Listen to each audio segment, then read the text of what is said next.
κάποτε ερωτηθείς για το τι αντιλαμβάνεται ως μόρφωση και παιδεία, ο Άλμπερτ Αϊνστάιν είχε απαντήσει: παιδεία είναι εκείνο που μένει όταν έχουμε ξεχάσει κάθε τι που μάθαμε στο σχολείο. Θέση και άποψη απολύτως σεβαστή, αλλά και απολύτως δικαιολογημένη. Είναι γνωστό άλλωστε ότι ο Άλμπερτ Αϊνστάιν υπήρξε κακός μαθητής, κυρίως εξαιτίας της διαφορετικότητάς του. Ήταν δυσλεκτικός και μάλλον λίγο αδύναμος μαθητής. Υπήρξε εθελοντής στο σχολείο αλληλεγγύης για 3 χρόνια. Ήσουνα στην πρώτη ομάδα των παιδιών που χτίσανε το σχολείο αλληλεγγύης. Ήμουνα στην πρώτη ομάδα το 2012 με 2013, όταν πρωτοξεκίνησε η λειτουργία εδώ στο Κερατσίνι. Πώς ήρθες μέχρι εδώ, πώς βρέθηκες δηλαδή? Έτυχε η πρώτη ομάδα να παρτίζεται από φίλους και φίλες που είχαν ξαναδιδάξει σε άλλα σχολεία αλληλεγγύης. Στο πρώτο που έγινε στην περιοχή σε εμάς, στην Νίκαια, και μου έγινε μια πρόσκληση να έρθω να συμμετέχω και εγώ, και έτσι πήρα την απόφαση και δίδαξα εδώ πέρα τα προηγούμενα χρόνια. Εύκολη απόφαση ή δύσκολη?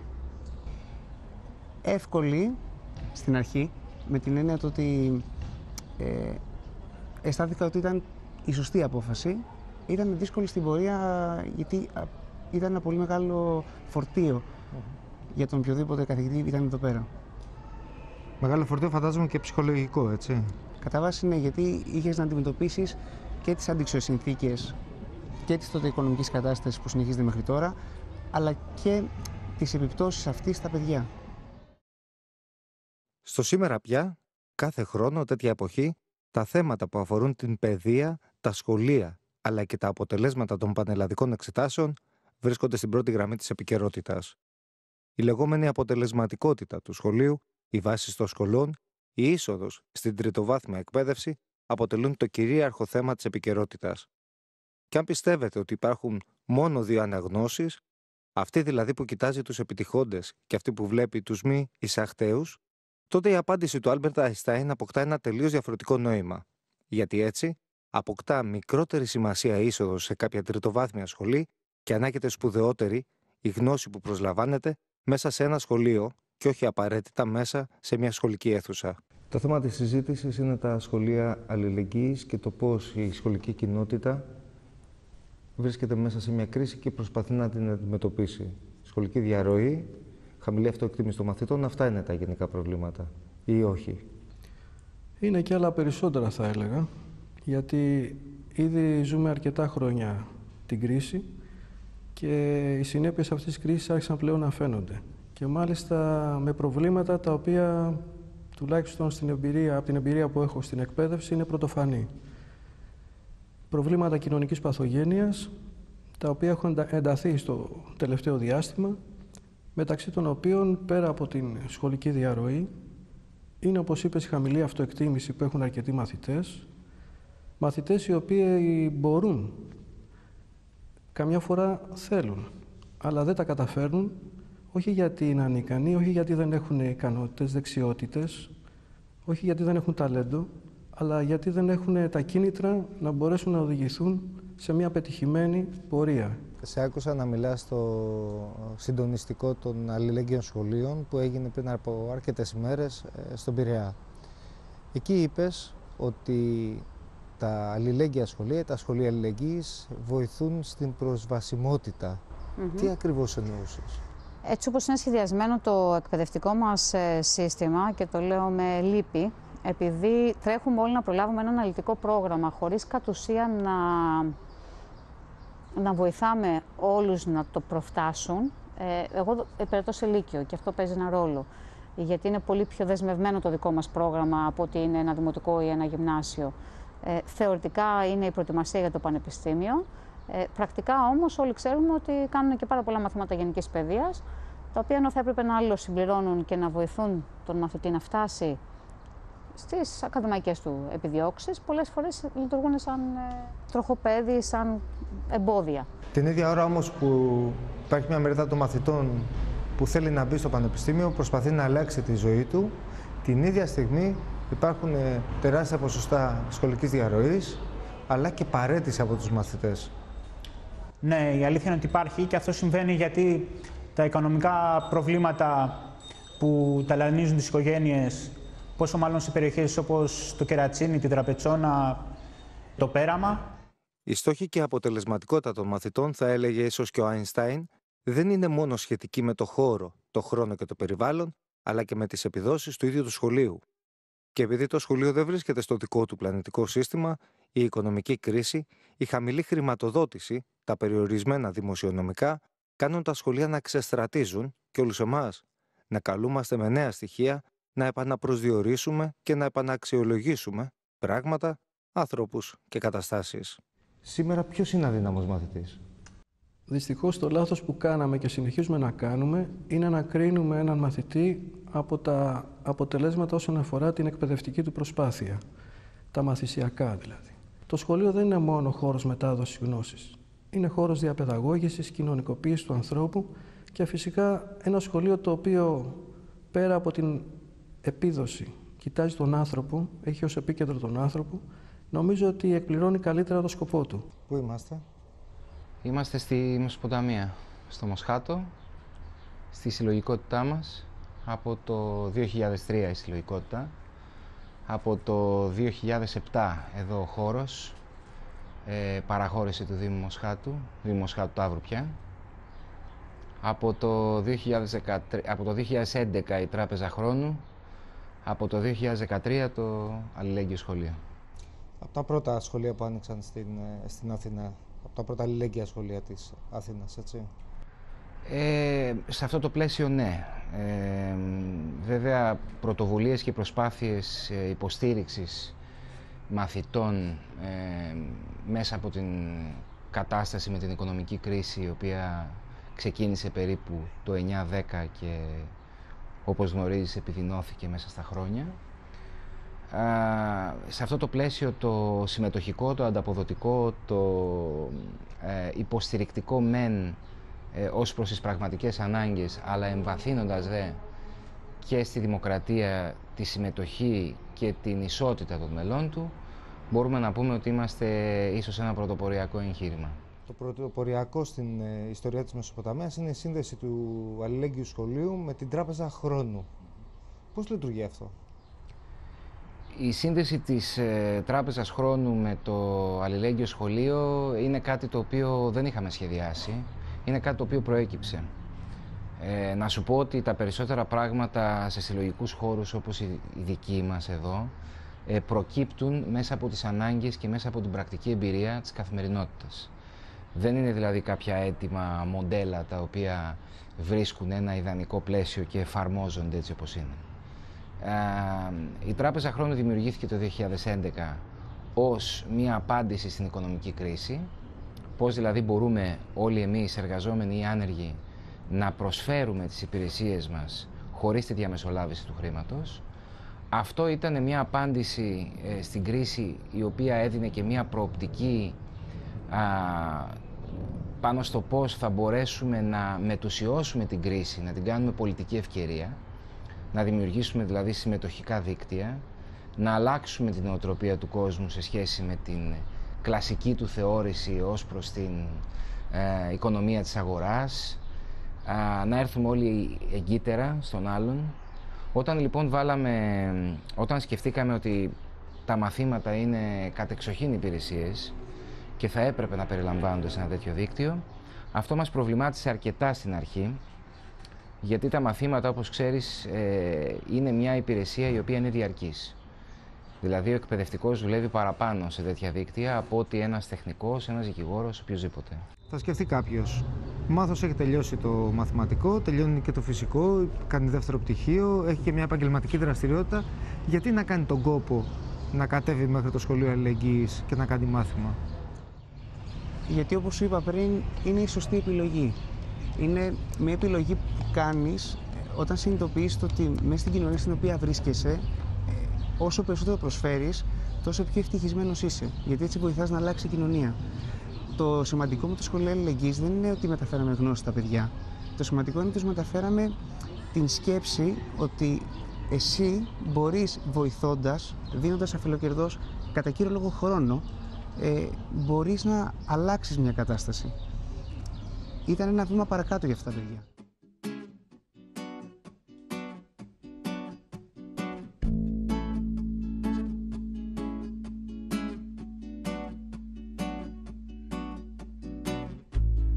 This is sad song of you. For the wonderful moments with you. This is my single little thing. Εθελοντές στα αλληλέγγυα σχολεία δεν είναι μόνο οι καθηγητές, είναι και οι γονείς, οι οποίοι ανταποδίδουν υπηρεσίες και στηρίζουν τα αλληλέγγυα σχολεία. Οι συλλογικές διαδικασίες προϋποθέτουν συλλογικές δράσεις και όπως συμβαίνει σχεδόν νομοτελειακά στις συλλογικές δράσεις υπάρχουν και οι προσωπικές καταθέσεις. Είναι καλύτερα από το να πηγαίνουν τα παιδιά σε ένα φροντιστήριο ξένων γλωσσών? Ναι, εγώ πιστεύω ότι είναι καλύτερα. Για μένα προσωπικά, η προσωπική μου γνώμη. Γιατί? Γιατί θεωρώ ότι το φροντιστήριο παρέχει ένα αποστηρωμένο μαθησιακό, ας πούμε, και εκπαιδευτικό περιβάλλον. Εδώ, δηλαδή πας στο φροντιστήριο, πληρώνεις για να σου μάθουν τα παιδιά σου αυτά που πρέπει να μάθουν, ας πούμε, για το σχολείο και γενικότερα. Εδώ είναι κάτι άλλο, είναι κάτι διαφορετικό.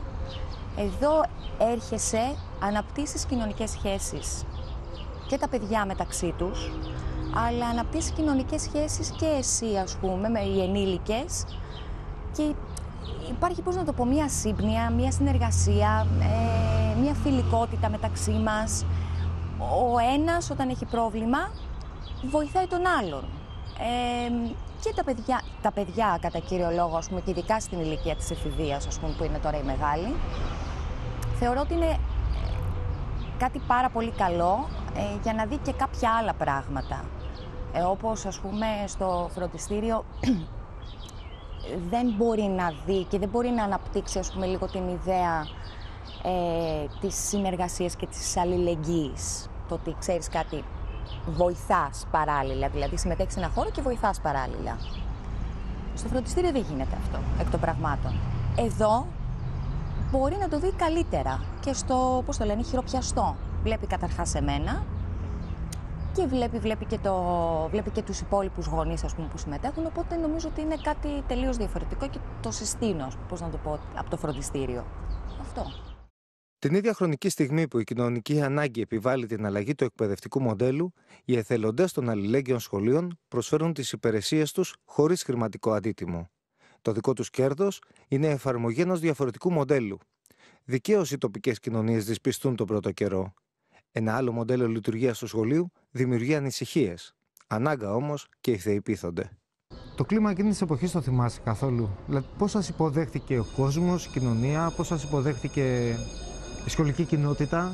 Δεν ήταν όλα τα σχολεία βοηθητικά απέναντί σας? Δεν ήταν όχι μόνο τα σχολεία βοηθητικά απέναντί μας, ήταν και οι γονείς που ήταν αρκετά καχύποπτοι. Και είναι και λογικό. Δεν θα μπορούσαν να εμπιστευτούν τα παιδιά τους πρώτους τυχαίους που αποφασίσαν ότι θέλουν να κάνουν μάθημα φιλοκερδός. Όπως και να το κάνεις, ο άνθρωπος είναι ένα όν το οποίο θέλει πάντα να είναι σε μια ζώνη ασφάλειας. Οπότε εκ των πραγμάτων τα πράγματα δεν ήταν και τα ιδανικά. Ευτυχώς όμως με τον καιρό αυτό το κλίμα άλλαξε και ως προς το σχολείο, το οποίο μας φιλοξένησε τότε στο Κερατσίνι και μας φιλοξενεί ακόμα, αλλά και ως προς τους γονείς. Ήθελα να σας ρωτήσω το εξής, δεν ξέρω, μπορεί να είναι λίγο προσωπική ερώτηση, αλλά... Ρώτα. Οι μικρές πόσο καιρό έρχονται εδώ? Έλαντε. Τώρα έχουμε 2017, νομίζω από το 13, από το 12. Νομίζω από το 12, 5 χρόνια. Οι σχέσεις μέσα στο σπίτι έχουν αλλάξει? Τι εννοείς? Εντάξει, η Μεσοποταμία είναι ένας χώρος δημοκρατίας. Τα παιδιά μαθαίνουν να εκφράζουν απόψεις, να λένε τι θέλουν. Ναι, σε αυτό ναι. Και να απαιτούν κιόλας, αλλά με τον άλλο τρόπο. Όχι, σε αυτό φυσικά και έχει αλλάξει. Θα έλεγα πάρα πολύ. Δυσκολότερο ή ευκολότερο τώρα? Δυσκολότερο. Δυσκολότερο.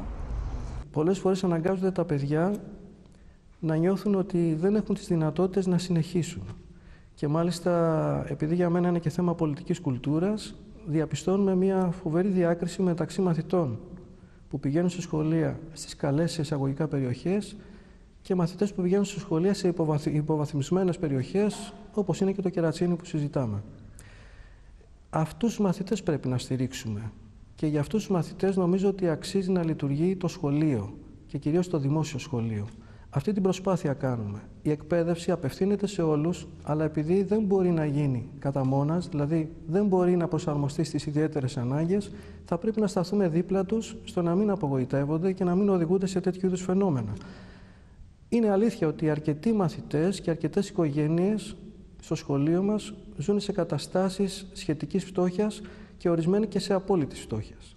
Γιατί κάποιος σαν και εσένα, φοιτητής, με μια κοινωνική ζωή, με μια προσωπική ζωή, αποφασίζει να εμπλακεί τελικά με το σχολείο αλληλεγγύης? Γιατί καθώς βαθαίνει η κρίση, είναι ανάγκη, νομίζω, όλος ο κόσμος να δραστηριοποιηθεί, να βοηθήσει τον διπλανό του. Μέσω της αλληλεγγύης, λοιπόν, πρέπει ο καθένας να προσφέρει ό,τι μπορεί, ώστε μαζί να ξεπεράσουμε τα όποια προβλήματα και να κοιτάξουμε με μεγαλύτερη αισιοδοξία το μέλλον. Εδώ να αναφέρω και ένα παράδειγμα, παρεπιπτόντως. Περίπτωση μαθητή, ο οποίος καθόταν πάντα στο πρώτο θρανείο, δεν έβλεπε καλά στον πίνακα, φορούσε γυαλιά και μάλιστα τα γυαλιά αυτά ήταν υποστηριζόμενα με ζηλοτέιπ. Έρχεται λοιπόν η μαθηματικός και μου λέει, κύριε Μακρύδη, μου λέει, υπάρχει αυτός ο μαθητής ο οποίος δεν βλέπει καλά, τι μπορούμε να κάνουμε? Είναι καλός μαθητής, προσπαθεί, δεν πάει το παιδί φροντιστήριο. Το στείλαμε με δική μας πρωτοβουλία λοιπόν σε οπτικό κατάστημα, μέτρησε και διαπιστώθηκε ότι είχε 2 βαθμούς περισσότερους από ό,τι φόραγε στα γυαλιά μοιοπίας. Σαν σχολείο λοιπόν το στηρίξαμε αυτό το μαθητή. Φυσικά το είχαμε προτρέψει να πάει και στο σχολείο αλληλεγγύης. Πήγε λοιπόν εκεί, τα κατάφερε ο μαθητής.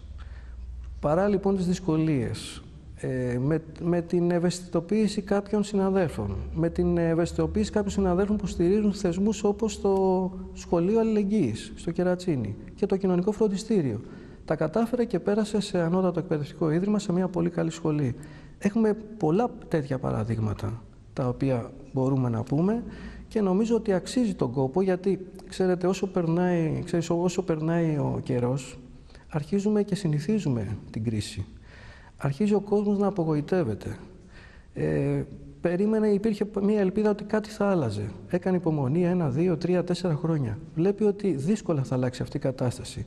Δεν πρέπει όμως να χάσουμε με τίποτα τις ελπίδες μας και κυρίως θα πρέπει να κρατάμε ζωντανές τις ελπίδες με τέτοιου είδους παραδείγματα. Μέσα από σχέσεις οι οποίες θα είναι πιο συγκροτημένες, με σχέσεις δυναμικής που μπορούν να ανατρέψουν αυτή την κατάσταση. Λοιπόν, αυτή η κατάσταση μπορεί να ανατραπεί με τέτοιου είδους θεσμούς. Ξέρεις ότι μετά την κούραση που υπάρχει αυτή, συνήθως ψυχική κούραση, ο καθένας σκέφτεται τον εαυτό του και την οικογένειά του. Και ενώ μπορούσαμε να εκμεταλλευτούμε και ακόμα να εκμεταλλευτούμε, έτσι όπως είναι η κατάσταση στην κρίση, να δημιουργήσουμε δηλαδή δεσμούς αλληλεγγύης, κοινωνικά δίκτυα, στο να μπορέσουμε να ακουστεί αυτή η φωνή, όχι μόνο στους ηθήνοντες, καμιά φορά να παίρνουμε και πρωτοβουλίες εμείς οι ίδιοι. Νομίζω υπάρχουν τέτοια φωτεινά παραδείγματα και καλό είναι να τα αναφέρουμε, να τα λέμε. Πιστεύω ότι λειτουργούν συμπληρωματικά και εμένα προσωπικά με βοηθάει το ότι είναι στον ίδιο χώρο, δηλαδή ότι και το σχολείο στο οποίο υπηρετώ είναι στο Μοσχάτο και το αλληλεγγύη σχολείο είναι στο Μοσχάτο, γιατί μπορώ να υποστηρίξω τα παιδιά και στις 2 μορφές, ακόμα και τους ίδιους μαθητές, χωρίς να έχω πρόβλημα. Συμβαίνει να έχεις μαθητές και στο δημόσιο σχολείο και στη Μεσοποταμία? Ναι, αν και μέχρι στιγμής φέτος είναι η πρώτη χρονιά που μου έτυχε αυτό. Μου έτυχε να έχω μαθητές που τους είχα τις προηγούμενες χρονιές στην Μεσοποταμία και φέτος να τους έχω στο Λύκειο. Μου έχει τύχει να έχω μαθητή σε τμήμα της Μεσοποταμίας, τον οποίο όμως στο σχολείο το τμήμα το δικό του τυχαίνει να μην το έχω φέτος. Του χρόνου μάλλον θα το έχω αυτό. Πώς το διαχειρίζεσαι αυτό? Το πρώτο ήταν λίγο δύσκολο, επειδή τους είχα γνωρίσει ήδη εδώ τους συγκεκριμένους μαθητές και το να τους δώσω στο σχολείο τους ήρθε και λίγο περίεργα. Ήταν λίγο πιο στενές οι σχέσεις, έτσι, λίγο πιο φιλικές εδώ, πιο άνετα. Εκεί μέσα σε ένα πλαίσιο των 25-30 μαθητών έπρεπε να διαχειριστούν όπως και οι υπόλοιποι μια κατάσταση. Αλλά εντάξει, καλά πήγε. Ποιο είναι το πρόγραμμα της ημέρας, τι κάνεις την Παρασκευή, ας πούμε? Ξυπνάω το πρωί, γύρω σε 7.30, 7 και κάτι ξέρω εγώ, ετοιμάζω τα παιδιά για να πάνε στο σχολείο και μετά, αφού πιω λίγο ήρεμα το καφεδάκι μου, χωρίς πολλά, ξεκινάω να ετοιμάζομαι να πάω στη δουλειά.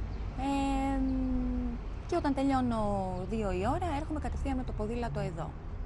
Να ετοιμάσω το χώρο και να περιμένω τα παιδιά που θα έρθουν και τους εκπαιδευτικούς. Αυτό. Και αφού τελειώνει η βάρδια, ξεκούραση λίγο. Αυτό γίνεται τις Παρασκευές. Άλλες μέρες. Τις άλλες μέρες δεν υπάρχει τόσο η Μεσοποταμία από την άποψη της συμμετοχής μου, όσο υπάρχει η Μεσοποταμία το να έρθουν τα παιδιά εδώ, να κάνουν τα μαθήματά τους. Η Παρασκευή είναι πιο ευχάριστη μέρα από τις άλλες. Ναι, έρχεται Σαββατοκύριακο. Όταν ήσουν καθηγητής εδώ, όταν δίδασκες εδώ, είχαμε και την Τράπεζα Θεμάτων. Ήταν πάρα πολύ αντιπαιδαγωγικό σαν σύστημα, όχι σαν βάση ιδέας. Σαν βάση ιδέας είχε μια λογική. Ο τρόπος που προσπάθησαν να το εφαρμόσουν τότε κατά βάση από το Υπουργείο Παιδείας ήταν πάρα πολύ ανεπιτυχής. Θυμάμαι τότε ότι τα ποσοστά των παιδιών που τελικά έμειναν μεταξεταστέοι για τον Σεπτέμβρη άγγιζαν το 26-27% για τη Β' Πειραιά, αλλά θυμάμαι επίσης ότι κανένας μαθητής από το σχολείο αλληλεγγύης δεν έμεινε. Όλοι πέρασαν στην ίδια χρονιά. Ναι, ευτυχώς ήμασταν σχετικά προετοιμασμένοι γι' αυτό. Επειδή το σχολείο αλληλεγγύης απαρτίζεται από νέους ανθρώπους, κατά κύριο λόγο, είχαμε την κάψα να προσπαθήσουμε περισσότερο ώστε να έχουμε και καλύτερα αποτελέσματα και για τα παιδιά και για εμάς, γιατί παίρνουν και εμείς ευχαρίστηση όταν τα παιδιά πάνε καλά. Πάνω στα ποσοστά που είπες, αυτά τα ποσοστά στα δικά μου μαθήματα, μαθηματικά, φυσική, ήταν της τάξης του 50%. Ναι. Μιλάμε για τεράστια ποσοστά. Υπήρξε μαθήτριά μου η οποία στο τάξη της πέρασαν τον Ιούνιο το 15 με 20%. Καλά, αυτά είναι τεράστια ποσοστά, δηλαδή ναι. Το να μένει το 75%, το 80%, το 85% στην ίδια τάξη. Μεταξυταστέοι. Ναι, εντάξει, σωστά, μεταξυταστέοι. Σηματοδοτεί πράγματα, σηματοδοτεί όχι μόνο ένα λάθος μοντέλο, αλλά εγώ θα έλεγα και ένα λάθος εκπαιδευτικό σύστημα τελικά. Ναι, είναι πολύ σημαντικό το ότι το όλο σύστημα το τότε, με την Τράπεζα Θεμάτων, ανακοινώθηκε και μπήκε σε εφαρμογή 2 εβδομάδες με 3 πριν τις εξετάσεις. Αυτή ήταν η μεγάλη αποτυχία. Όλοι περιμέναν τα θέματα για να προετοιμαστούν και τελικά δεν βγήκαν ποτέ σε έγκυρο χρόνο. Ήταν αυτό το μεγαλύτερο πρόβλημα. Κάποτε είχαμε και την πρόταση από παλαιότερο Υπουργό Παιδείας, όσοι συμμετέχουν σε αυτά, να μοριοδοτούνται για να ενταχθούν μετά και στο δημόσιο εκπαιδευτικό σύστημα. Το θυμάσαι αυτό, Ο καθένας κάνει τη δουλειά του. Το θέμα είναι εμείς τι κάνουμε. Και όταν λέω εμείς που έχουμε την πρωτοβουλία, την πολιτική πρωτοβουλία και την εμπειρία του να στείνουμε τέτοια δίκτυα και να ορίζουμε λίγο πολύ μέσα από τις συνελεύσεις το πώς αυτά λειτουργούν. Εάν αντιλαμβανόμαστε το ρόλο μας ως εργαλεία και υποκατάστατα της πολιτείας, η οποία αφήνει κενά πίσω της, τότε δεν φταίει η πολιτεία να τα εκμεταλλευτεί. Η πολιτεία θα κάνει τη δουλειά της. Μπορεί να κάνει τη δουλειά της. Δεν λέω ότι αυτή είναι η δουλειά της, αλλά μπορεί ένας υπουργός να πει ότι έλα εδώ καλέ εθελοντή, θα σου προσφέρω και καλύτερες συνθήκες εθελοντισμού και θα σου δώσω και 5 μόρια. Ή θα σου δώσω και ένα χαρτζηλίκι. Ας πούμε, για να έχεις να πορεύεσαι, να μην λες ότι το κάνεις και τσάμπα. Εάν εμείς δεν έχουμε βάλει, δεν ξέρουμε γιατί κάνουμε αυτό που κάνουμε, δεν μας φταίνε οι άλλοι. Έχω αρχίσει και πιστεύω ότι τελικά τα αλληλέγγυα σχολεία ή τα σχολεία αλληλεγγύης δεν είναι μόνο για τους φτωχούς. Καλά κάνεις και το πιστεύεις. Αυτό. Και δεν είναι για τους φτωχούς. Προηγουμένως σου ανέφερα τα κοινωνικά φροντιστήρια των Δήμων. Τα κοινωνικά φροντιστήρια των Δήμων, με τις δυνατότητες που έχουν, χώρων, πόρων, προγραμμάτων, θα μπορούσαν αυτή τη στιγμή να είναι η απάντηση στην κρίση. Για ποιον δεν είναι εύκολο να βρει μια φορολογική δήλωση χαμηλή και να εγγραφεί? Αυτό είναι το ζητούμενο. Πιστεύει κανείς ότι η δήλωση φτώχειας θα δυναμώσει τον άνθρωπο κοινωνικά? Η φορολογική δήλωση ότι είναι ένα κριτήριο το οποίο δείχνει το επίπεδο ζωής του μέσου Έλληνα αυτή τη στιγμή? Και πιστεύει κανείς ότι κάποιος άνθρωπος ο οποίος βιώνει την κρίση και απομονώνεται κοινωνικά, αν του καλύψουμε την ανάγκη του φροντιστηρίου ή της σακούλας με την τροφή, ότι αυτός ο άνθρωπος γιατρεύτηκε από τη ζημιά που έχει πάθει, που είδε ένα όνειρο προσωπικό, στρεβλό, κακό, καλό, δεν έχει σημασία, να γκρεμίζεται και προσπαθεί να επαναπροσδιορίσει τη ζωή του με άλλους όρους. Και εμείς τι κάνουμε? Του δίνουμε δηλαδή τα φάρμακα για αυτά τα οποία απόλυσε και μετά αυτός ο άνθρωπος να είναι ο ίδιος? Αποκλείεται να είναι ο ίδιος. Μήπως τελικά δεν είναι το σχολείο τα μαθήματα? Το σχολείο δεν μπορεί να μην είναι μαθήματα, αλλά εκτός από τα μαθήματα είναι και όλα τα άλλα που είπα. Είναι επικοινωνία, είναι δημιουργία, είναι τα ενδιαφέροντα των μαθητών και πώς μπορείς να τα αξιοποιήσεις, είναι οι κλίσεις που έχουν οι μαθητές, είναι τα ταλέντα που βγαίνουν, κάτι το οποίο το βλέπουμε εμείς μέσα από τις δραστηριότητες που νομίζω ότι λόγω του ενδιαφέροντος, το μεράκι, το φιλότιμο, αλλά πολλές φορές θα έλεγα και την αυτοθυσία ορισμένων συναδέλφων, φαίνεται στην πράξη, μέσα από προγράμματα, καινοτόμα προγράμματα, μέσα από πρωτοβουλίες κοινωνικού, πολιτιστικού αλλά και αθλητικού χαρακτήρα, αναδεικνύονται όλα αυτά που είπα προηγουμένως. Επομένως, το σχολείο πέρα από τα μαθήματα είναι και όλα τα άλλα. Δεν μπορεί δηλαδή να στερήσεις τη δυνατότητα ενός μαθητή, ενός έφηβου, ενός νέου μαθητή του να ερωτευτεί. Δεν μπορείς να στερήσεις, αν θέλεις, τη δυνατότητα και την ανάγκη ενός μαθητή να ικανοποιήσει κάποια ενδιαφέροντα. Θα προσαρμόσεις λοιπόν και την ύλη αλλά και τη διαδικασία σε αυτές τις ανάγκες, δίνοντας μία προοπτική και φυσικά αισιόδοξη προοπτική. Αν θα αλλάξει κάτι σε αυτή τη χώρα, σε αυτόν τον τόπο, πιστεύω και σε όλο τον κόσμο, αλλάζει από τους νέους ανθρώπους. Το ζήτημα είναι να παραμείνουμε νέοι ανεξάρτητα από την ηλικία μας. Και αυτός είναι και ο στόχος, θα έλεγα, που πρέπει να δίνει το σχολείο στα παιδιά. Να μην χάνουν τις ελπίδες τους, να μην χάνουν, αν θέλεις, τη δυναμική που μπορεί να δώσει σε αυτή την κοινωνία στο να αλλάξει. Το πρώτο αφισάκι του Σχολείου Αλληλεγγύης, εκείνο το οποίο είχατε ξεκινήσει και κολλάγατε στα σχολεία για να μάθει ο κόσμος ότι υπάρχει και λειτουργεί το Σχολείο Αλληλεγγύης, έδειχνε τα παιδιά να προσπαθούν να ανέβουν μια σκάλα και ένα ψαλίδι να κόβει τη σκάλα, να τους κόβει δηλαδή την πρόσβαση προς την πρόοδο, προς την ανώτερη εκπαίδευση. Θεωρείς ότι πετύχατε το σκοπό? Θεωρώ ότι σίγουρα υπάρχει δρόμος να διανύσουμε ώστε αυτός ο σκοπός να θεωρηθεί επιτυχημένος, αλλά θεωρώ ότι ήταν σε μια καλή κατεύθυνση όλο αυτό το πράγμα. Μίλησα προηγουμένως για νέα φαινόμενα ανησυχητικά. Μην ξεχνάμε ότι αυτά τα φαινόμενα κοινωνικής παθογένειας μπορεί να οδηγήσουν και σε καταστάσεις που μπορεί να μιλήσουμε για κοινωνικούς αποκλεισμούς, μπορεί να μιλήσουμε για ακραίες περιπτώσεις όπως αυτοκτονικές τάσεις, μπορεί να μιλήσουμε για κατάθλιψη που ανέφερα. Αυτά, επειδή δεν μπορούμε να τα αντιμετωπίσουμε μόνοι μας ως εκπαιδευτικοί και δεν έχουμε, αν θέλεις, ούτε την επιμόρφωση, καμιά φορά ούτε και την ευαισθησία, θεώρησα καλό να έχουμε μια συνεργασία με εξειδικευμένους φορείς. Λαμβάνω κάποιες υπηρεσίες και εγώ και τα παιδιά μου και αντίστοιχα δίνω κάποιες υπηρεσίες όποτε μου ζητηθούν. Θες να μου πεις τι δουλειά ακριβώς κάνεις στη Μεσοποταμία εσύ? Εγώ, όταν είχα πρωτοξεκινήσει στη Μεσοποταμία, είχα βάλει, ας πούμε, σαν υπηρεσία, γιατί συμπληρώνουμε μία φόρμα, το τι υπηρεσία, ας πούμε, μπορεί να κάνει κάποιος. Εγώ είχα βάλει εξωτερικές εργασίες με το ποδήλατο, όντας άνεργη, δεν είχα κάτι άλλο να κάνω και είχα βάλει αυτό. Στην πορεία όμως αυτό άλλαξε. Αυτή η υπηρεσία ποτέ δεν ζητήθηκε και τώρα, ας πούμε, αυτή τη στιγμή κάνω εθελοντική βάρδια κάθε Παρασκευή, επειδή λειτουργεί το αλληλέγγυο εκπαιδευτήριο, από τις 3 μέχρι τις 5 περίπου, φύλαξη του χώρου, να βλέπω τα παιδιά που έρχονται, τα παιδιά που φεύγουν και οτιδήποτε άλλο, ας πούμε, χρειάζεται εδώ πέρα ο χώρος. Έχεις και το φτεράκι, κρατάς ποιοι μπαίνουν, ποιοι βγαίνουν? Έχω απουσιολόγιο. Ναι, έχω απουσιολόγιο. Άρα λοιπόν παίζεις και αυτό το ρόλο του. Τι, αλλήμον, να θυμηθούμε λίγο τα παλιά. Εξωτερικές εργασίες λοιπόν με το ποδήλατο δεν χρειάστηκε και επιστρέφεις ως φύλακας του Σχολείου της Μεσοποταμίας. Τα παιδιά σου τι υπηρεσίες απολαμβάνουν? Τα παιδιά μου κάνουν μαθήματα. Η μεγάλη μου κόρη που είναι πρώτη γυμνασίου κάνει γαλλικά και αγγλικά. Τώρα είναι στην τάξη του pre-lower. Και η μικρή προς το παρόν κάνει αγγλικά, αλλά θα εξελιχθεί και στο μέλλον και σε κάτι άλλο, ας πούμε, κάποιο άλλο μάθημα. Στη Μεσοποταμία πώς ήρθες? Στη Μεσοποταμία, όταν μετακόμισα εδώ Μοσχάτο, έβλεπα κάποια πράγματα και έβλεπα, ξέρω εγώ, αφήσεις Μεσοποταμία, αλλά ποτέ δεν είχε τύχει να έρθω και να δω τι είναι αυτός ο χώρος τελικά.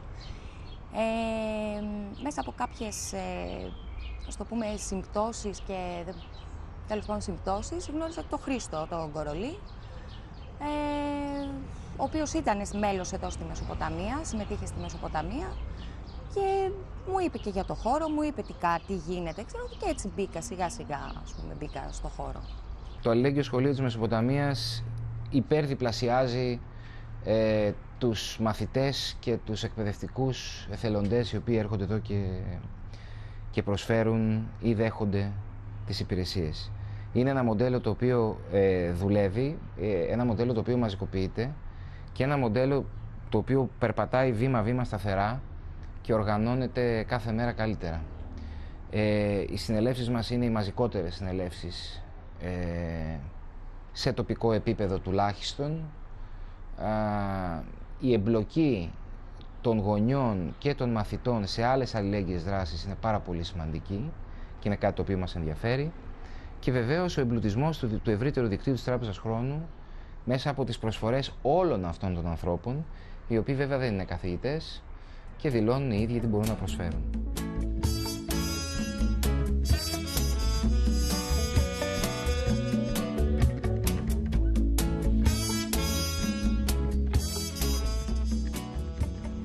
Η Μεσοποταμία λειτουργεί με ένα λίγο ανταλλακτικό σύστημα.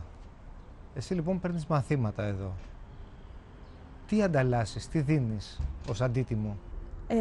Πρακτικά οι μαθητές δεν έχουν και πολλά πράγματα να προσφέρουν. Πρώτα απ' όλα λόγω περιορισμένου ωραρίου. Και δεύτερον, επειδή δεν έχουν κάποια εξειδίκευση να προσφέρουν κάτι. Παρ' όλα αυτά, το κάθε άτομο που συμμετέχει στη Μεσοποταμία έχει τη δικιά του συνεισφορά, καθώς έρχεται με τα δικά του ιδεολογικά και πολιτικά μπαγκάζια και μπορεί να δώσει ένα στίγμα στη συνέλευση. Ταυτόχρονα, κάθε 3 μήνες, όπου γίνεται η συνέλευση του σχολείου, διοργανώνουμε ως μαθητές αλλά και ως καθηγητές τις ανταποδοτικές δράσεις. Ώστε όποιος έχει προσφέρει περισσότερα από ό,τι έχει λάβει, παίρνει πίσω πράγματα μέσα αυτών των δράσεων. Όταν έχεις κάνει θυσίες, όταν θα πρέπει εκτός από το 7ωρο του σχολείου να πηγαίνεις σε κάποια φροντιστήρια, όταν θα πρέπει να ξενυχτάς το βράδυ για να διαβάσεις και στην ουσία να αποστηθήσεις. Αυτό είναι το χειρότερο απ' όλα. Για μένα το πρόβλημα του σχολείου, για να μπορέσει να λυθεί και ίσως να δημιουργήσουμε και μαθητές οι οποίοι αγαπάνε το χώρο του σχολείου, αγαπάνε τη διαδικασία της μάθησης, είναι ότι όλα τα προγράμματα σπουδών θα πρέπει να στραφούν κυρίως στο πώς διδάσκονται οι μαθητές και όχι στο τι διδάσκονται. Δυστυχώς όλα τα προγράμματα σπουδών είναι προσανατολισμένα στην ύλη, στο τι διδάσκεται και όχι το πώς. Η διαδικασία μετράει. Το σχολείο δεν πρόκειται να γίνει φροντιστήριο ευτυχώς, από την άποψη ότι έχει ένα ζωντανό υλικό το οποίο μπορεί όχι μόνο να εκπαιδεύσει, αλλά να κοινωνικοποιήσει, να διαπαιδαγωγήσει και φυσικά να δώσει το έναυσμα να δημιουργήσει ο μαθητής. Νομίζω ότι αυτό είναι και ο σημαντικότερος ρόλος του σχολείου. Άλλωστε, μέσα από αυτή τη διαδικασία θα αγαπήσει και το σχολείο. Μαθαίνω ότι υπάρχει και εκπαιδευτική διαδικασία για τα πιτσιρίκια για να ενταχθούν στη συνέλευση. Δεν τους κάνουμε μάθημα. Απλά προσπαθούμε, ίσως η Κατερίνα μπορεί να σου πει κάποια πράγματα γι' αυτό παραπάνω, προσπαθούμε να τους δίνουμε κίνητρα το να καταλαβαίνουν ότι η αντιπροσώπευση δεν είναι κακό πράγμα. Ξέρεις, όλη αυτή η κατάσταση η οποία ξεκίνησε το 10-11, όλος αυτός ο θυμός, όλη αυτή η αντανακλαστική αλληλεγγύη, η οποία ήταν μέσα από το σοκ το οποίο βιώσαμε όλοι τότε, έτσι, την απότομη περικοπή, την απότομη μείωση του επίπεδου της ζωής μας τότε. Όλο αυτό πήρε και σήκωσε πολλά πράγματα. Λοιπόν, τώρα πρέπει να τα βάλουμε λίγο τα πράγματα κάτω και να πούμε ότι όσες προσπάθειες ξεκίνησαν τότε και έχουν κάτι να αφηγηθούν και έχουν μετασχηματιστεί σε κάτι ουσιαστικό, πρέπει να παραμείνουν και πρέπει να εμβαθύνουν τη δράση τους. Όσοι είδαν αυτό το θέμα αντανακλαστικά, φιλανθρωπικά, προσωπικά, για πολιτικά ή προσωπικά ωφέλη, πρέπει να καταλάβουν ότι δεν είναι μέρος αυτής της διαδικασίας. Τα αλληλέγγυα σχολεία είναι αυτό το πράγμα. Δηλαδή, αυτό που είπες προηγουμένως για τη δημοκρατία των παιδιών είναι μια δύσκολη κατάσταση. Τα παιδιά δεν πρέπει να ακυρώσουν τη δημοκρατία. Δεν πρέπει να ακυρώσουν το τι σημαίνει εκπρόσωπος. Το τι μπορεί να σημαίνει ακόμα και επιλογή, συνένεση. Το εργαλείο της συνένεσης, το εργαλείο της πλειοψηφίας, της συναπόφασης. Το ότι αποδέχομαι τη γνώμη του άλλου και αποδέχομαι ότι τώρα δεν με παίρνει να κάνω το α, αλλά θα παλέψω γι' αυτό με όρους δημοκρατίας όμως. Όχι με όρους ισχύως. Και όχι ευκαιριακά, και όχι με κραυγές άναρθρες. Αυτό λοιπόν ας το εφαρμόσουν εδώ και ας το εμφορήσουν εκεί με πρόταση και με παράδειγμα και έχοντας βιώσει αυτό το άλλο περιβάλλον. Η δική σου θέση μέσα στην Μεσοποταμία καταλαβαίνω ότι είναι λιγάκι διαφορετική από ό,τι είναι στο δημόσιο σχολείο. Ποιες είναι οι διαφορές? Στο δημόσιο σχολείο υπάρχει ο θεσμός του 15 μελούς και των 5 μελών των τμήματων, ο οποίος όμως τείνει να τονίσει και έχει πιο πολύ ρόλο για το θεαθήνε και όχι τόσο ουσιαστικό. Ενώ στη Μεσοποταμία γίνονται κάθε εβδομάδα οι συνελεύσεις του σχολείου, κάθε τρίμηνο η γενική συνέλευση του σχολείου, όπου όλοι ισότιμα καθόμαστε δίπλα και παίρνουμε τις αποφάσεις. Αυτό σημαίνει ότι όχι μόνο ένας μαθητής ή μια μαθήτρια έχει την ευκαιρία να δει πώς δουλεύει η δημοκρατία, αλλά καταλαβαίνοντας τι πάει να πει στα αλήθεια άμεση δημοκρατία και συλλογικές αποφάσεις, μπορεί να περάσει αυτόν τον τύπο πολιτικών αποφάσεων μέσα στο δημόσιο σχολείο. Φέτος δίνουν πανελλαδικές οι πρώτοι μαθητές που ξεκίνησαν το γυμνάσιο την εποχή της κρίσης. Εσύ έχεις μια εικόνα τα τελευταία χρόνια. Τι περιμένουμε? Ναι, η αλήθεια είναι ότι το επίπεδο των μαθητών όσον αφορά τις επιδόσεις τους όλο και μειώνεται. Το χειρότερο όμως από όλα, επειδή μίλησα για διαδικασία πριν μαθησιακή, είναι ότι το Λύκειο έχει χάσει και την αυτονομία του αλλά και την οντότητά του στο σχολείο. Και γιατί την έχει χάσει? Γιατί όλοι οι μαθητές, και δυστυχώς καμιά φορά είναι και αποθυμένο των γονέων, πέρα από την υπερπροστασία που δίνουν στα παιδιά τους, το βλέπουν σαν χρέος να στηρίξουν τα παιδιά τους και να επικεντρωθούν στα 4 ή το πολύ 5 μαθήματα. Το σχολείο όμως δεν είναι μόνο 4-5 μαθήματα. Μοιραία αυτό έχει και συνέπειες για τη διαδικασία τη σχολική και πολύ περισσότερο θα έλεγα και σε διακρίσεις μαθημάτων σε 2 κατηγορίες, όπως και εκπαιδευτικών σε 2 κατηγορίες. Υπάρχουν συνάδελφοι οι οποίοι δίνουν μάχη να κρατήσουν τον ενδιαφέρον των μαθητών. Κυρίως σε μαθήματα όμως που έχουν υποβαθμιστεί από το ίδιο το σύστημα γιατί δεν είναι εξεταζόμενα πανελλαδικά. Σου φέρνω ένα τέτοιο παράδειγμα. Επειδή λοιπόν ως κοινωνιολόγος και εγώ δίνω τη μάχη μου μέσα στην τάξη, ανεξάρτητα από το ρόλο του διευθυντή, λοιπόν σε πληροφορώ ότι η κοινωνιολογία θα μπορούσε να δώσει λύσεις ή να κάνει προτάσεις ή να αξιοποιηθεί στα πλαίσια αυτά της ευαισθητοποίησης του μαθητή, της ανάπτυξης κριτικής σκέψης του μαθητή, του εντοπισμού των κοινωνικών προβλημάτων. Αντίστοιχα υπάρχουν και άλλα μαθήματα, πολλά μαθήματα, τα οποία όχι μόνο μπορεί να είναι χρήσιμα και ωφέλιμα, αλλά αυτό το τελικά το οποίο μετράει, όπως είπες και εσύ, είναι το αποτέλεσμα. Το αποτέλεσμα φαίνεται μόνο στον τύπο, μόνο στο βαθμό που θα πάρει ο μαθητής. Θα περίμενε όμως κάποιος ότι ο μαθητής που έχει πολλά προβλήματα και οικονομικά, έτσι όπως το περιγράφεις με το σπίτι του, θα προσπαθούσε να περάσει το πανεπιστήμιο, να ξεφύγει από αυτή την κατάσταση, να βρει μια ελπίδα μέσα από αυτό. Ναι, σίγουρα, αλλά επειδή αυτοί οι μαθητές ζουν τώρα την κατάσταση και η κατάσταση τώρα είναι αρκετά σκληρή, δεν είναι σίγουροι πλέον ούτε για τον εαυτό τους. Όταν δεν είναι σίγουροι για το αν θα εξασφαλίσουν αύριο το φαΐ τους, αν είναι χαρούμενοι οι γονείς τους οι ίδιοι, δεν μπορούν να είναι σίγουροι ούτε για τον εαυτό τους. Εκτιμώ ότι τα πράγματα όσον αφορά το ενδιαφέρον των μαθητών στο να εισαχθούν σε κάποιο πανεπιστήμιο ή τεχνολογικό ίδρυμα είναι δύσκολο. Είναι μειωμένο αρκετά. Λόγω της οικονομικής κατάστασης, τα παιδιά πιστεύουν ότι δεν πρόκειται να τους αποφέρει κάτι το να μπουν σε κάποιο ίδρυμα τέτοιο. Οπότε τα πράγματα, σε ό,τι αφορά τις επιδόσεις τους, εγώ περιμένω και εκτιμώ ότι θα είναι λιγότερο καλά. Πώς βλέπεις να έρχεται το μέλλον για σένα? Δίνεις πανελλαδικές τώρα. Ναι, δίνω πανελλήνιες φέτος. Κανείς δεν ξέρει πώς έρχεται το μέλλον. Το ζήτημα είναι πώς προσπαθούμε να το κάνουμε να έρθει. Εγώ θέλω να περάσω σε κάποια σχολή προς το παρόν. Σίγουρα δεν θέλω να χαθώ από τη Μεσοποταμία και πιστεύω ότι όσο θα συνεχίσει να υπάρχουν αλληλέγγυες δράσεις και αλληλέγγυες σχολεία, τότε ίσως το μέλλον να έρχεται λίγο καλύτερο. Στο αλληλέγγυο σχολείο της Μεσοποταμίας κάνουμε το εξής. Στις συνελεύσεις μας συζητάμε όλοι και αξιολογούμε όλη τη λειτουργία του σχολείου. Αποφασίζουμε όλοι μαζί χωρίς ψήφο δράσεις αλληλεγγύης οι οποίες βγαίνουν από εδώ. Αυτό το μη ιεραρχημένο δίνει τη δυνατότητα στο μαθητή να καταλάβει ότι ο δάσκαλος τον οποίο τον ίδιο μπορεί να έχει στο δημόσιο σχολείο. Οι περισσότεροι εθελοντές μας είναι καθηγητές των δημόσιων σχολείων εδώ της περιοχής. Έτσι.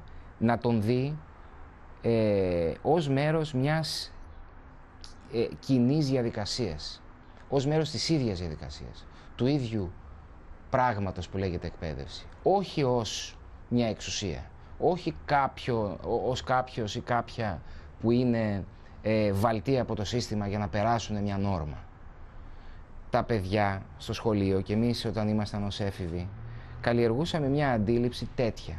Βλέπαμε τους καθηγητές μας, και ακόμα συμβαίνει αυτό, ως τα όργανα ενός συστήματος το οποίο είναι άνωθεν και το οποίο θέλει να μας εκπαιδεύσει με έναν τρόπο τον οποίο ορίζει το κράτος, για να μας αξιοποιήσει με έναν τρόπο που ορίζει το κράτος. Εν μέρει μπορεί να είναι και σωστό, αλλά αυτό δεν έχει να κάνει με το υποκείμενο καθηγητής, το οποίο σε ένα δημόσιο σχολείο παλεύει να βρει αυτές τις ρογμές προκειμένου να κάνει πράγματα και να χτίσει σχέσεις και να εμπλουτίσει τη δουλειά του, ενώ δεν μπορεί.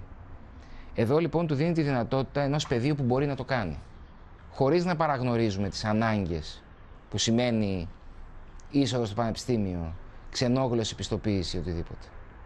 Εδώ μπορεί και το κάνει.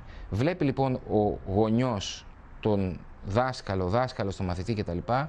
Εμπλεκόμενο σε άλλες αλληλέγγυες δράσεις, σε μια συνέλευση ισότιμη, σε μια συνέλευση που δεν υπάρχουν ψήφοι, που δεν υπάρχουν ιεραρχίες.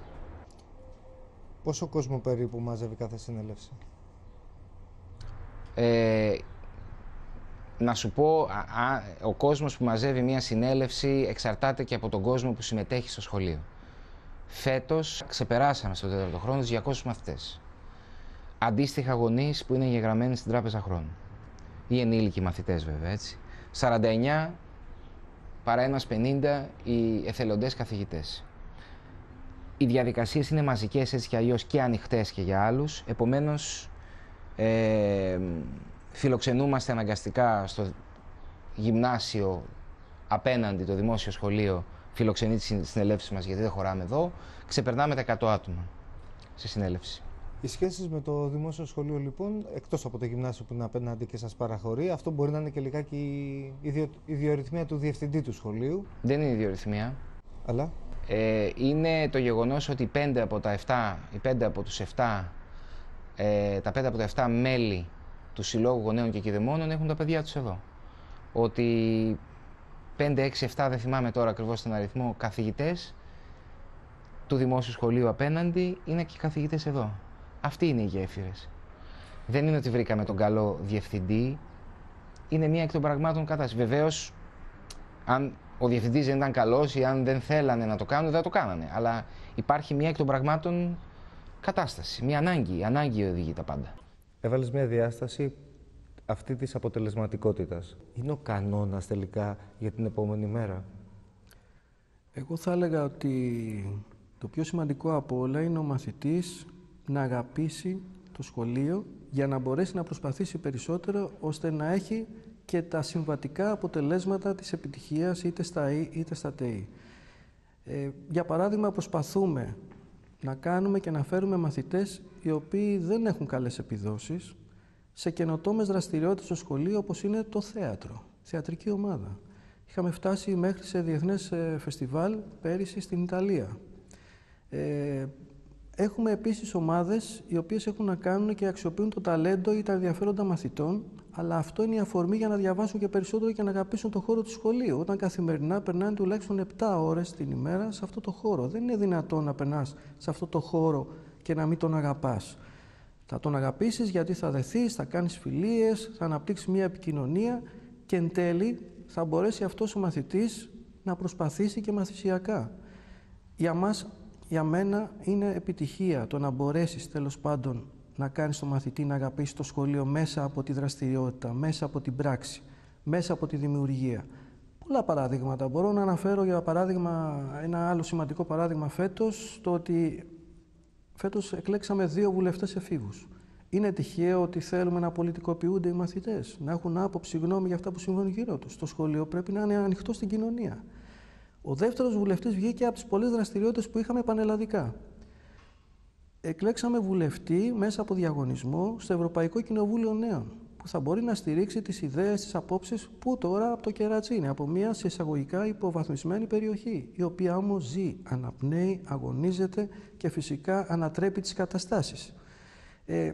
Πολλά τέτοια παραδείγματα. Διάκριση σε πανελλαδικό διαγωνισμό στο σκίτσο, στη φωτογραφία. Δηλαδή, έχουμε αυτές τις ομάδες όχι απλά για να φαίνονται οι διακρίσεις μας και να λέμε ότι είμαστε ένα καλό σχολείο, αλλά για να στηρίξουμε, ξαναλέω, τον άνθρωπο και την ανθρώπινη δραστηριότητα μέσα από τις σχέσεις. Ο ένας στηρίζει τον άλλον. Κανένας δεν πρέπει να είναι μόνος του ή να νιώθει μόνος του στην κρίση. Και εγώ θα έλεγα στην κοινωνία γενικότερα. Γιατί είμαστε άνθρωποι και αυτό είναι το σημαντικότερο απ' όλα. Η Μεσοποταμία ή το Σχολείο Αλληλεγγύης στο Κερατσίνι δεν είναι τα μοναδικά, υπάρχουν πάρα πολλά. Και τώρα τελευταία έχει αρχίσει και λειτουργεί και ένα συντονιστικό. Πώς πάει αυτό? Νομίζω πάει πολύ καλά για το χρόνο μέσα στον οποίο λειτουργεί. Είμαστε 8 σχολεία πλέον αλληλέγγυα. Έχουμε πασχίσει πάρα πολύ στο να φτιάξουμε ένα πλαίσιο μέσα στο οποίο να χωράμε όλοι. Βοήθησε πάρα πολύ δομές να επαναπροσδιορίσουν το ρόλο τους. Δηλαδή, γιατί κάνω αυτό που κάνω. Έχουμε εντάξει μέσα και σχολεία μεταναστών και προσφύγων, όπως είναι το Ανοιχτό Σχολείο Μεταναστών Πειραιά και το Ανοιχτό Σχολείο Μεταναστών και Προσφύγων Αθήνας.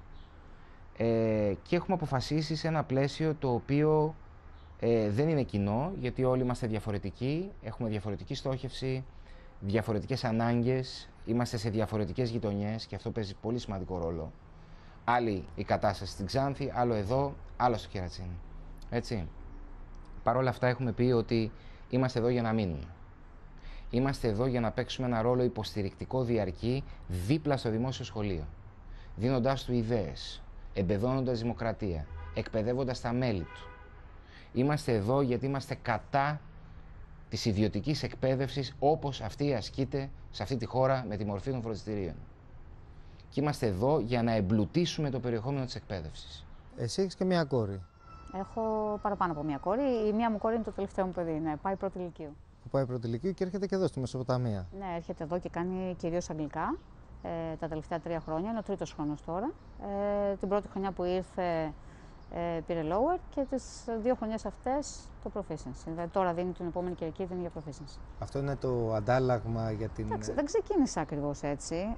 Εγώ ήρθα το 2013 στην Αθήνα και περνούσα γιατί δούλευα στον ημιτό απ' έξω από το κτίριο της Μεσοποταμίας. Πέρασα αρκετές φορές. Είδα την αφίσα τους, είδα τη σελίδα τους, μπήκα μέσα, είδα πώς λειτουργούσαν και επειδή αυτό το πλαίσιο το αλληλοϊποστηρικτικό είναι μέσα στην κουλτούρα του δικού μου τόπου, πήρα τηλέφωνο, ήρθα εδώ, είδα το χώρο, μου άρεσε και ξεκίνησα να λειτουργώ περισσότερο αρχικά μόνο αφιερώνοντας κάποιο χρόνο. Εκείνη τη χρονιά δεν ήμουν στο σχολείο στο Μοσχάτο. Έτσι ξεκίνησε και η συνεργασία με τα παιδιά αυτά που ήρθαν τώρα πια στο Λύκειο. Ήμουν δηλαδή σε δημόσιο σχολείο, αλλά εκτός Μοσχάτου. Εντάξει, μου άρεσε και συνέχισε. Η πορεία που γνώρισα τον Χρήστο, τον κύριο Κορολή, μου έδωσε έναυσμα να φέρω την Άννα Μαρία, η οποία ήταν αρνητική στα αγγλικά, δεν ήθελε να μάθει. Ήταν τελείως ενάντια. Αν και είχαμε έτσι μια κουλτούρα οικογενειακή, εντάξει, πήγε καλά η συνεργασία και απέδωσε κιόλας. Τώρα ετοιμάζεται να πάρει και το proficiency, Πώς πάει? Καλά πάει, πολύ καλά πάει. Είχαμε κουλτούρα αγγλικά στο σπίτι, απλώς είχε μια άρνηση, δεν ήθελε να ασχοληθεί, αλλά ο Χρήστος τη βοήθησε πολύ και τη βοήθησε πολύ και στη πράγματα γιατί είναι μικρή για proficiency πρώτου ηλικίου. Έχει ένα επίπεδο έκθεσης το οποίο είναι πιο δύσκολο από ότι είναι του lower και απαιτεί λίγο πιο όριμη σκέψη. Αλλά τη βοήθησε πολύ ακόμα και σε αυτό και από ό,τι φαίνεται θα πάει καλά. Αυτό θα δείξει. Τι σκέφτεσαι για την επόμενη μέρα? Είμαστε η επόμενη μέρα. Αυτό που κάνουμε εμείς είναι η επόμενη μέρα. Είναι η επόμενη μέρα των εγχειρημάτων που δημιουργήθηκαν, όπως το είπα και πριν, αντανακλαστικά. Είμαστε αυτοί οι οποίοι εκμεταλλεύονται την ανάγκη, τη μετουσιώνουν, τη μετασχηματίζουν σε κάτι διαρκές, σε κάτι καλύτερο, σε κάτι ανθρωπινότερο, σε κάτι το οποίο δεν διαχωρίζει τους ανθρώπους ανάλογα με την τάξη τους, το φύλο τους, την οικονομική τους δυνατότητα. Ανεξάρτητα λοιπόν από την οπτική, από τη συμπληρωματικότητα και το περιεχόμενο που μπορεί να της δώσει κάποιος, τα αλληλέγγυα σχολεία βρίσκονται εκεί για να καλύψουν, να επανανοηματοδοτήσουν, για να εμφορήσουν με νέες ιδέες και εφαρμοσμένες πρακτικές το δημόσιο σύστημα παιδείας, τα σχολεία της γειτονιάς μας δηλαδή. και στο τέλος λέμε τέλος ύλης. Τέλος ύλης και τι έμαθαν τα παιδιά από αυτή την ύλη. Ραντεβού την άλλη εβδομάδα, την ίδια ημέρα, την ίδια ώρα. Γεια χαρά.